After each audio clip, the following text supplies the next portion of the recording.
Tonight we're doing a yin-yang combo. So we're going to start with a reclining butterfly pose, and you can do that just laying on the floor, or you can add the blocks or a pillow or a rolled up blanket. I'm going to do 2 yoga blocks. So one under my shoulder blades, one under my head to give myself a little bit of a lift, and I'm going to put a blanket under my knees just to have enough support that my hips won't yell at me later. So feet together, knees open, that's what makes the butterfly shape. And then for me, the block really has to go right under the shoulder blades. If it's any lower than that, it pokes me between the vertebrae, and I do not care for that. But once I get the shoulder blades on the block, they suspend the weight of my upper body quite nicely. I like the head held a little higher. Some people may want their head either the same level, or you could go for more of that sort of fish pose, letting your head drop back. That makes my head, because I have a short neck, hang in space. So it's not right for me, but if you have a longer neck and your head rests on the floor, it might be just right for you.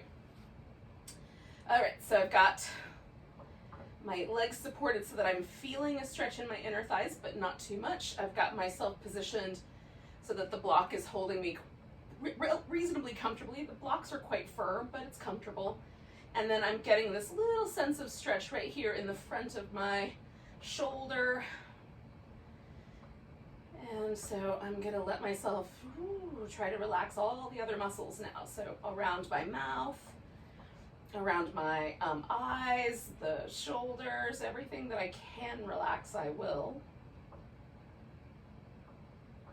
And then we just take nice deep breaths. So with the yin and flow class, just kind of for you to consider, with yin yoga, what we're after is the connective tissue sheath that lives underneath the skin and around the muscles. So it's called fascia, and fascia lives everywhere. It surrounds nerves and blood vessels and everything else.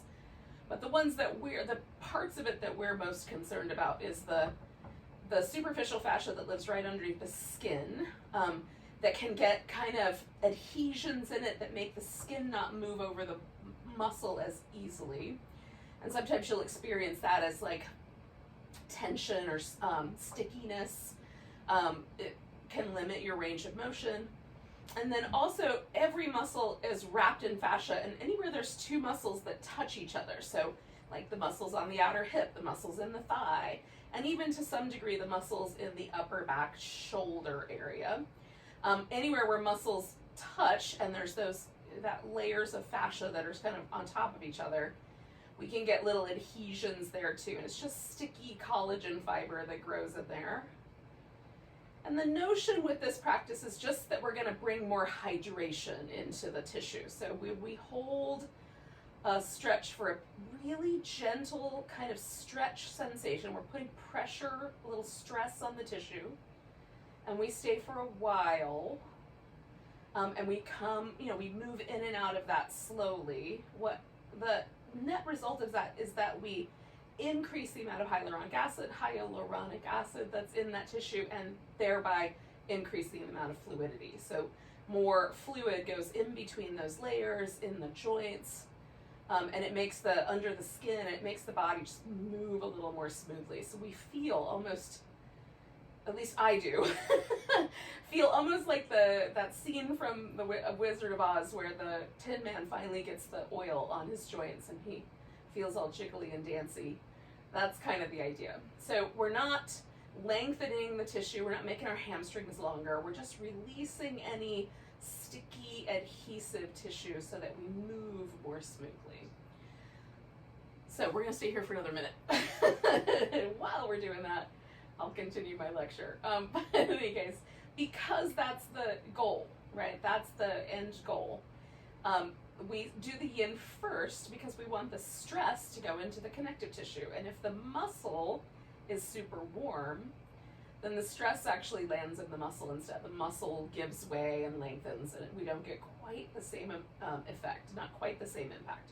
It's still good yoga in some instances, but the real delicious impact of yin is best found when the muscle is a little bit less warm. And that has very little to do with the ambient room temperature and everything to do with how the muscle is used, all right? So your room can be quite toasty warm or a little on the cool side, whatever is appropriate for your environment. Okay, so we're gonna do 3 more big breaths where we are.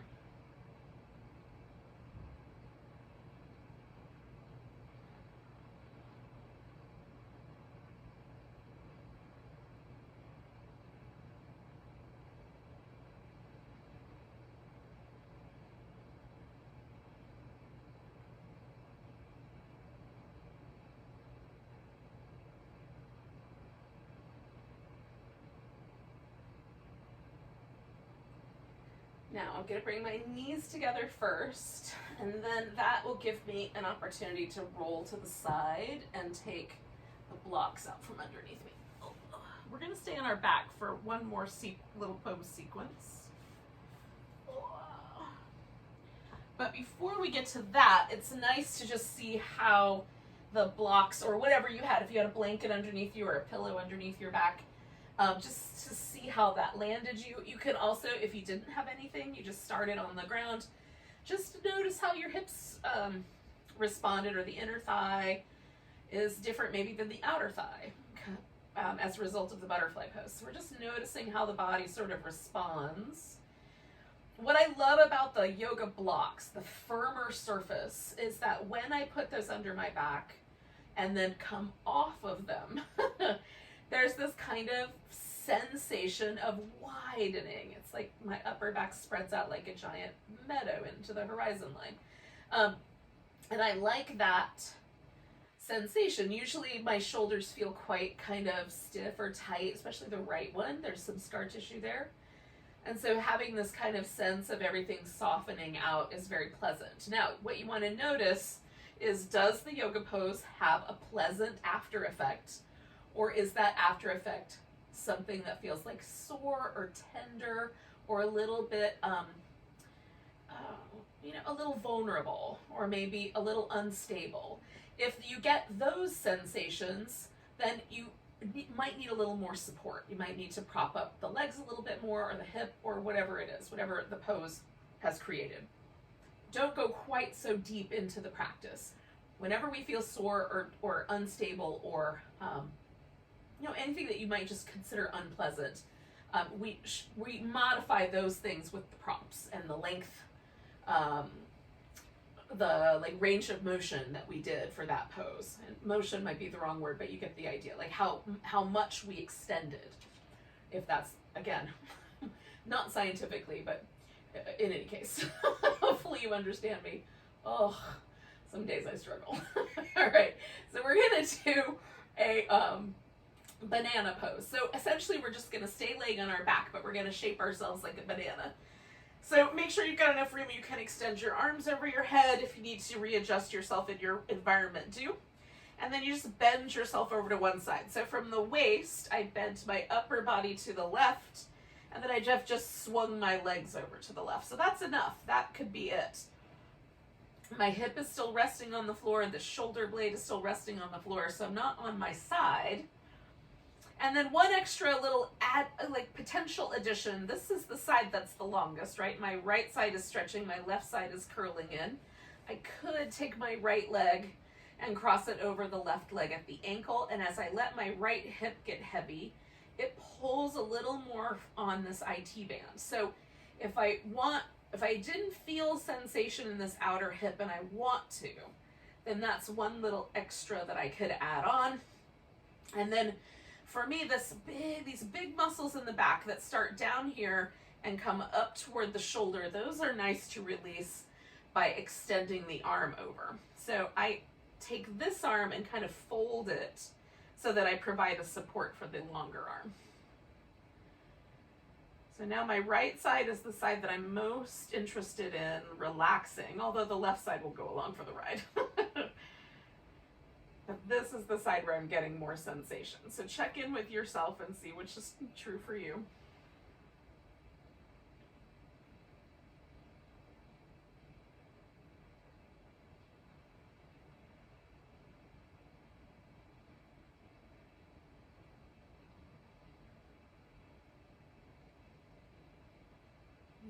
you're practicing, a nice, smooth, deep, rhythmic breath is delightful. It'll help keep your mind present for the pose. And if you find yourself wandering, just come back to the breath.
Now I'm going to do about 5 more breaths.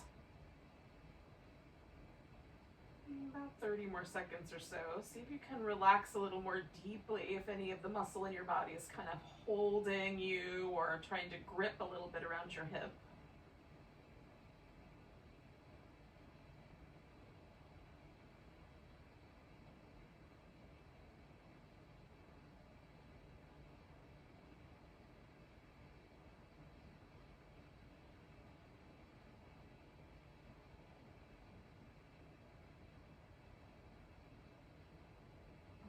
We're going to just kind of gently come back to the center. When you feel like you are ready, you can move around a little bit. I like to just pause for a second and see how it went. And often, like right now, the right side of my body feels a little bit longer than the left side. If I were to measure it, I don't think it would be that different, but it feels different. And the areas of the fascia that we're talking about, the ones that live just under the skin and the ones that live in the closest to the surface, are the ones with the most sensory nerves. And so that feeling that I'm talking about, whether it feels sore or tender or vulnerable or pleasant, longer, softer, that's all that data is coming from the fascia, or most of it. So that's how we monitor how our yoga practice impacts our body, is we're really monitoring it through this connected tissue network that has a lot of nerve endings in it. Okay, so I gave myself a moment with my knees bent just to check in with my low back and make sure everything feels relatively even in the low back. I don't like to shift to the next side until the spinal vertebrae have or the discs between them have kind of redistributed fluid. So now I'm going to do the other side. And for me, it just is, there's a moment where everything just feels like it kind of comes back to balance. And I know that's the right time. So if you're not there yet, don't go into the pose. But if you feel like everything feels pretty even on your left and right side of your back, then you can go on in. And then once you get here again, you just make the little adjustments. So it might be that you're going to have, the ankles crossed or not. Maybe you're going to extend that arm or let it come down a little farther because your shoulder's bothered by that. So just find the parameters that work best for you.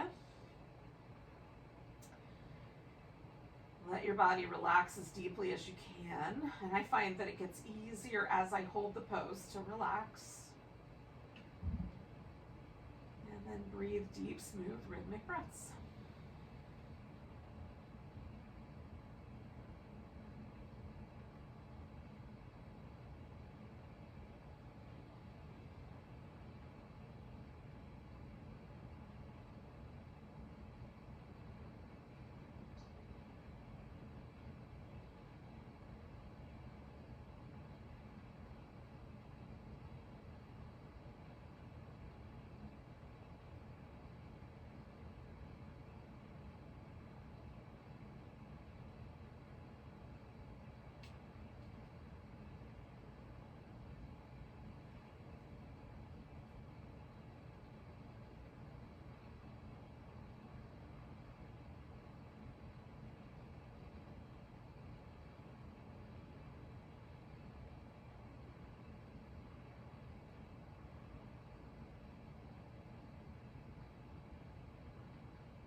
so we're gonna do 3 more big breaths.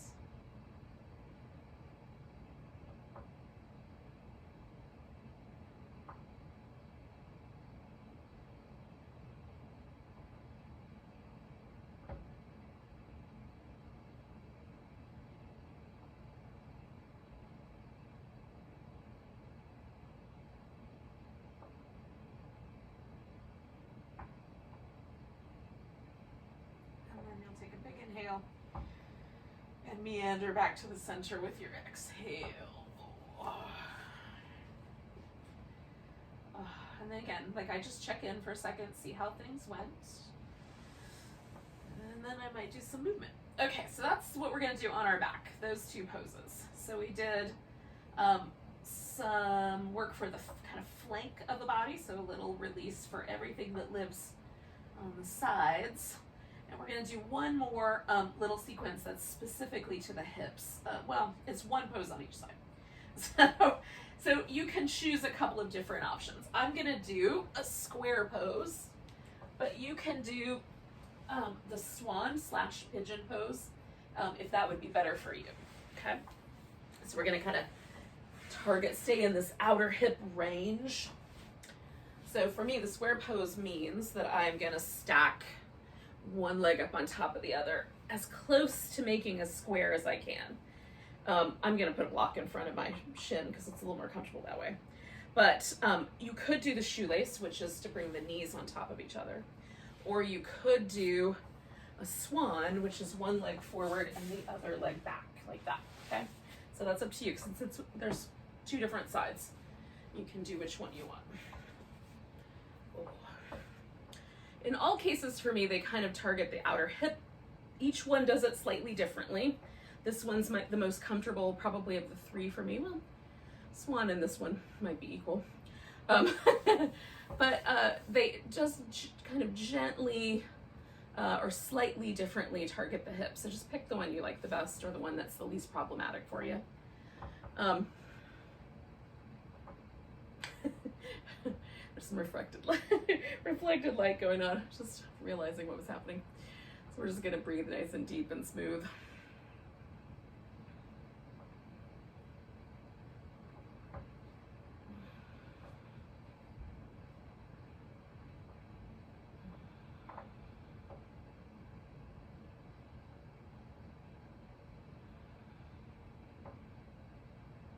Now you can lean forward more to kind of dial up the stretch. For the swan pose, for me, sometimes sitting upright dials up the stretch, so you can kind of play with the pose that you're doing. And if it starts to feel like it loads your knee with any sort of discomfort, you definitely want to either add support or back off a little bit.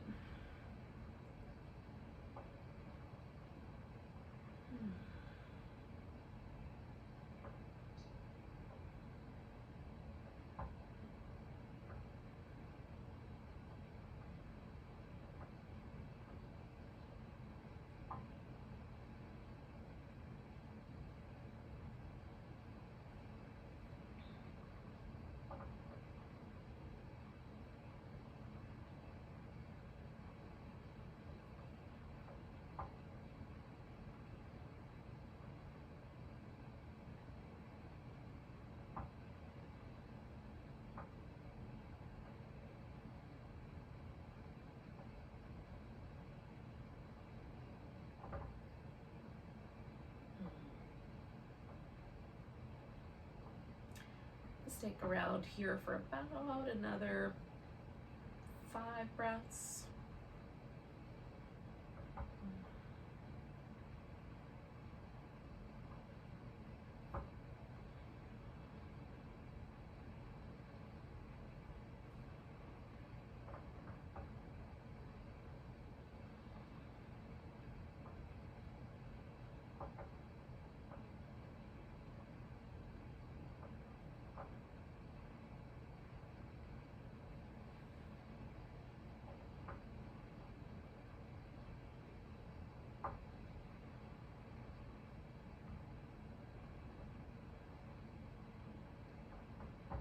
So we're gonna take one more big one. And then we'll just kind of release, lean back, unwind your legs. Oh. And then just for a moment, kind of give yourself permission to shake things out. So with the swan, it's helpful to lean into the bent leg hip, bring the back leg around. Wind up in the same place with both legs kind of straight, and some movement happening. And there's a point where my body says it is ready to do the next side. And again, there's just a sense that everything kind of eases a little bit. There's a little more balance. Like the intensity when I first came out of that shape is starting to soften. So I know it's appropriate. I can go to the other side.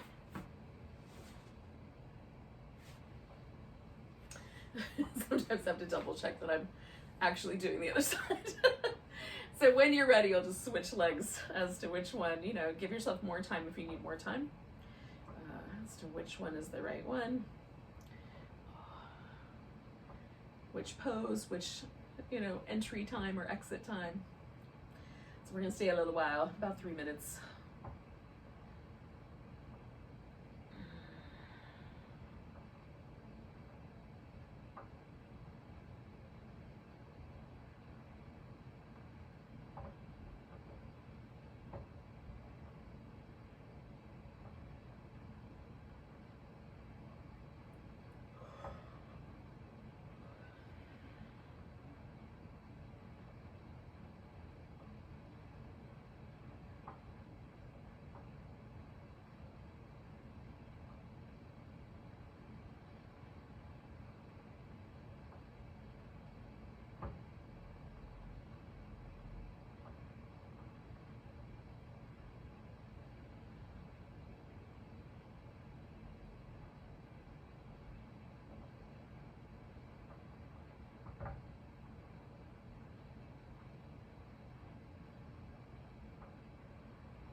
Do about 5-6 more big breaths, yogis.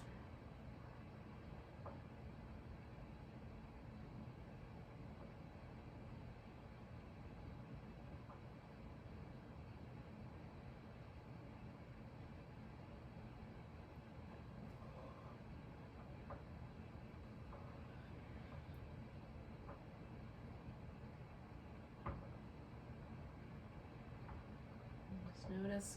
Soften all the muscles in your face. Do 2 more breaths.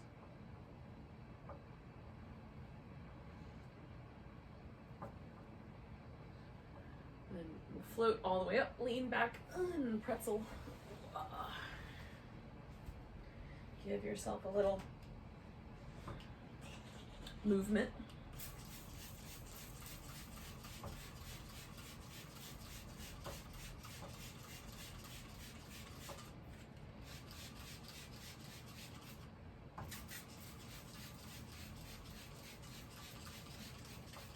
All right, yogis. So what we're gonna try to do next is to get into downward facing dog. But before you get there, if you want to stop for some cat cows or some child's pose, you can certainly do that. So just work your way into a downward dog.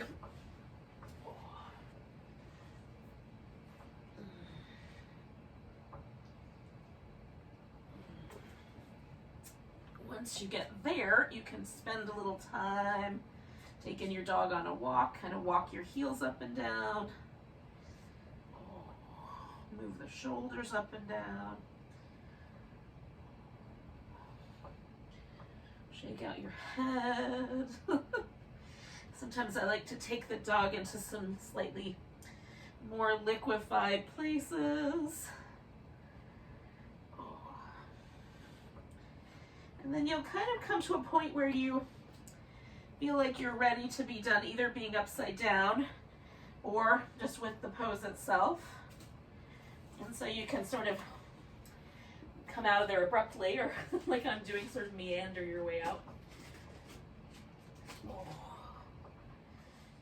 And then you'll come all the way up to standing. We'll give ourselves a nice big stretch when we get there.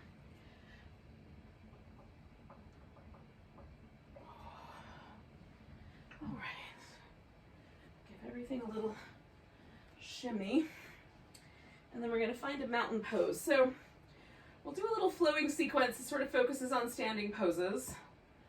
And then that'll kind of give us the more yang quality. Okay. So we're going to take a moment just to memorize mountain pose for a second. So as we come back to it a few times, we'll remember or compare and contrast how things go. So we'll take the arms up, reach up nice and long, grab your right wrist, stretch it over to the left. Come back, put your weight in your right leg, bring your left foot up for a tree. Pick your left leg up, step it back to warrior two. Keep your right leg steady as you come back to reverse warrior. Whoa, over for side angle, maybe not falling down. Into triangle. Into a half moon balance. And then foot down, forward bend, all the way up to standing, nice big stretch. Grab your left wrist, give it a stretch to the right. Coming back to the center, finding your tree pose.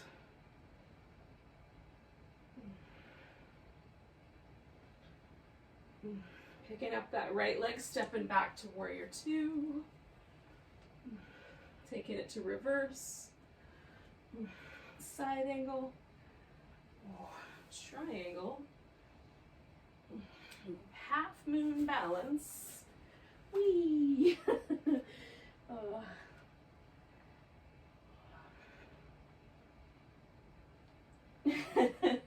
And if you haven't fallen, bring your foot down.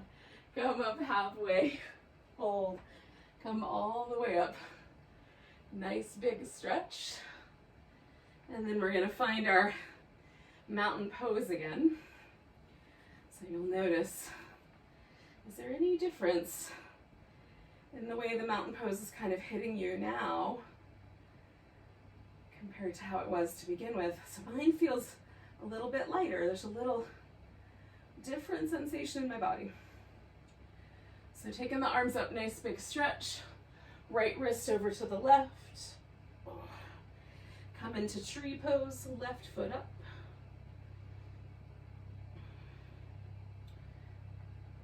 Taking that to a warrior three. If it's possible, you can use the wall or the floor for balance. Stepping back to warrior two. Coming back to reverse. Over to side angle. Triangle. Half moon balance. Whee! We're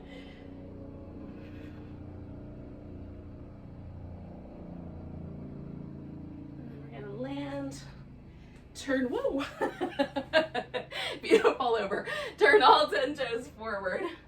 Or if that bothers your knees, turn them out a little bit, but mostly forward, and then fold into a wide angle forward bend.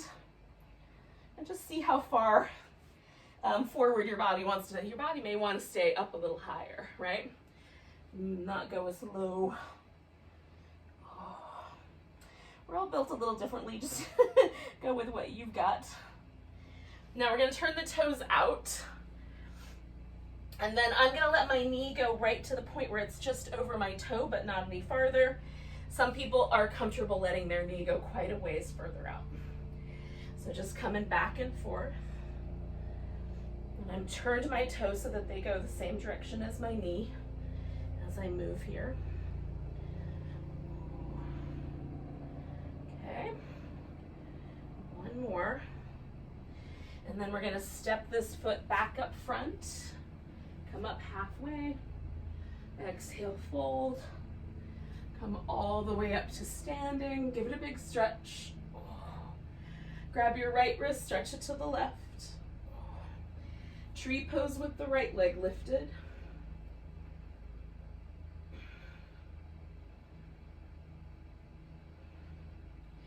Turning that into warrior 3.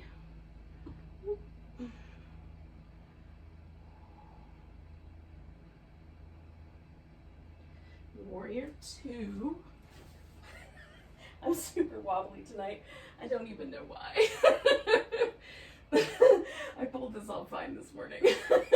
Coming back for reverse warrior. Side angle. Triangle. It's one of those days. And then half moon balance. Oh. Ooh. Mm.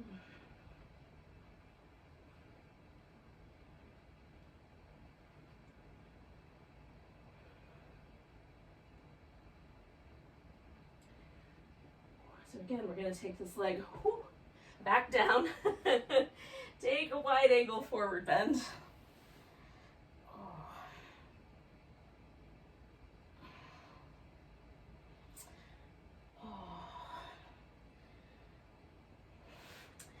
Turn the toes out for a little half squat. Flow.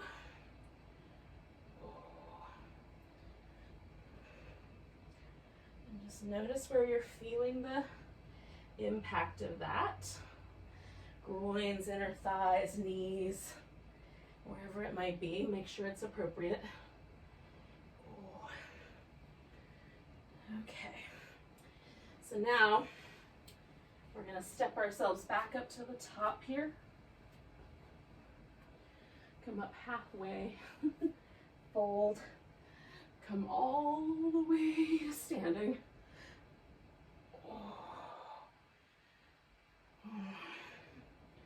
And then take a moment, find your mountain pose.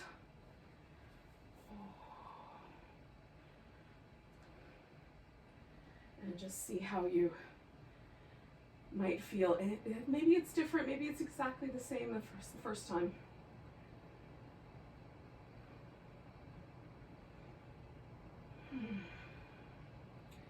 So we're going to do a squat, and this squat is just as low as your butt will go. I turn my feet out pretty wide, and some people will be able to sit right down out of their squat. I'm not going to be able to do that, but I'll awkwardly get to the floor. It's the way it'll roll.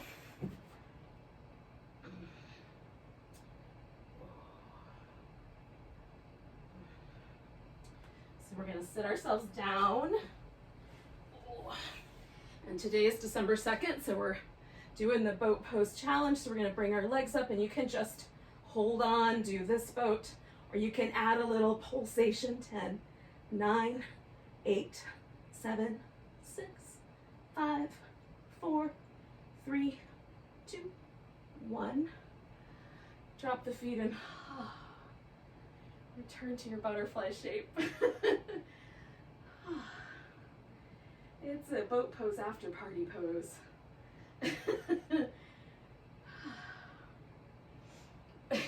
In the most adult way possible. An after party. All right, yogis. So we're going to do a little bit of relaxation. So I've got a pillow under my knees. I'm going to roll myself down here.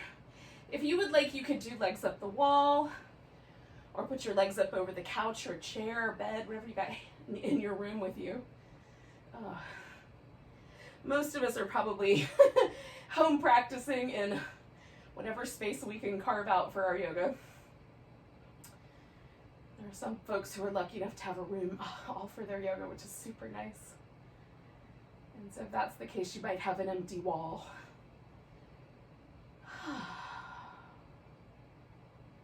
And then whatever pose you've picked, just let yourself relax as deeply as you can. If it's chilly, cover with a blanket so you can stay toasty. Feel your breath coming and going. Mine Like during the flow sequences, there's a little bit more pep. There's a little more pep to the breath. It's a little sparklier feeling. So as I'm feeling in my breath kind of transition back into the slower rhythm of the relaxation pose, it's fun to kind of feel that transition.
So take a moment and just notice your breath again.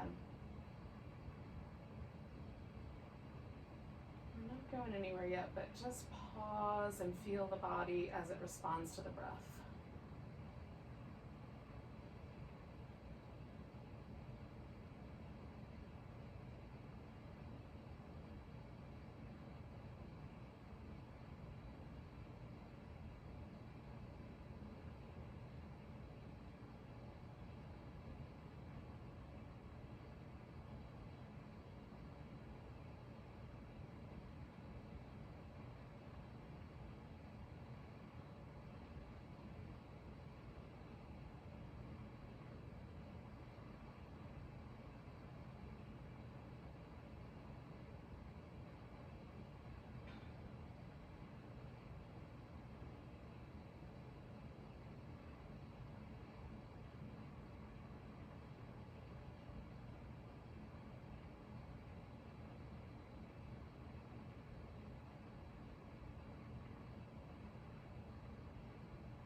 Now take a big deep breath all the way to your tiptoes.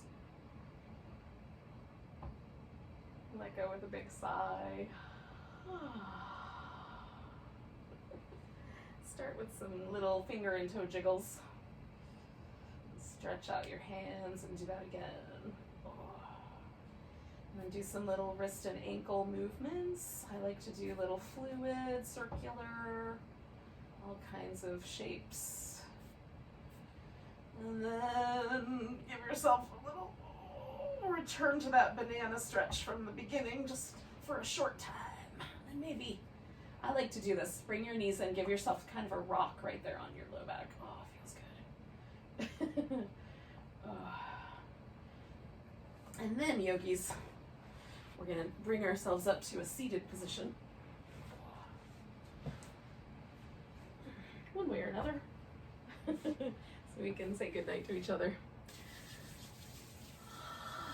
So thanks for joining me for a little evening vinyasa. I'm going to take a nice big inhale. And a big deep sigh. It was more like a yin yang vinyasa, wouldn't it? Namaste.